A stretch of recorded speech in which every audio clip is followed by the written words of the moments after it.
నరేంద్ర మోదీ దేశ ప్రధానిగా పగ్గాలు చేపట్టి 12 ఏళ్లైందని అన్నారు మంత్రి సత్యకుమార్ యాదవ్. దేశంలో ప్రతి ఒక్కరూ ఆర్థికంగా ఎదిగేలా ప్రధాని కృషి చేశారని అన్నారు. మోదీ పరిపాలనలో దేశం అభివృద్ధి వైపు పరుగులు పెట్టిందని ఆయన అన్నారు. మోదీ చేసిన అభివృద్ధి చేసిన అంశాలపై ప్రజలకు అవగాహన కల్పిస్తామని మంత్రి స్పష్టం చేశారు. దేశ ప్రధానమంత్రిగా నరేంద్ర మోడీ గారి పగ్గాలు చేపట్టి 12 సంవత్సరాలు పూర్తయింది. ఈ 12 సంవత్సరాల్లో ఈ దేశంలో వచ్చిన సమూలమైన మార్పుల గురించి, సమాజంలోని ప్రతి ఒక్కరి జీవన ప్రమాణాలు పెరగడం గురించి, పేదరిక నిర్మూలన నుంచి సంపద సృష్టి దాకా, అదేవిధంగా మౌలిక సదుపాయాల కల్పన దాకా తీసుకున్న నిర్ణయాలని ప్రజలకు తెలియజెప్పడం కోసం 12 సంవత్సరాలు పూర్తయిన సందర్భంగా భారతీయ జనతా పార్టీ ఒక అవుట్ రీచ్ ప్రోగ్రాం చేపడుతుంది.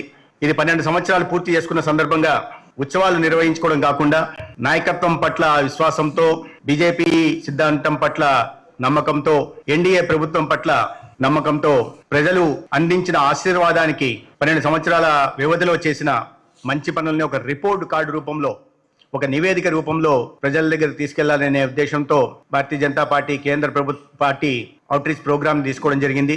దీని 12 ఏళ్ల నమ్మకం, అభివృద్ధి, పేదల సంక్షేమం పేరుతో సమాజంలోని అన్ని వర్గాల దగ్గరికి వెళ్లి ఈ 12 సంవత్సరాల ప్రగతి గురించి ఒక చర్చ పెట్టి వచ్చిన మార్పుని ఒక నివేదిక రూపంలో ఇచ్చి, తద్వారా భవిష్యత్ ప్రణాళిక ఏంటి, భవిష్యత్తులో ఈ దేశాభివృద్ధిని ఏ రకంగా చేపట్టగలుగుతున్నాం అనే విషయాన్ని కూడా ప్రజల్లో, ముఖ్యంగా మేధావుల మధ్య చర్చ పెట్టే విధంగా అనేక కార్యక్రమాలని నిర్వహించడం జరుగుతుంది.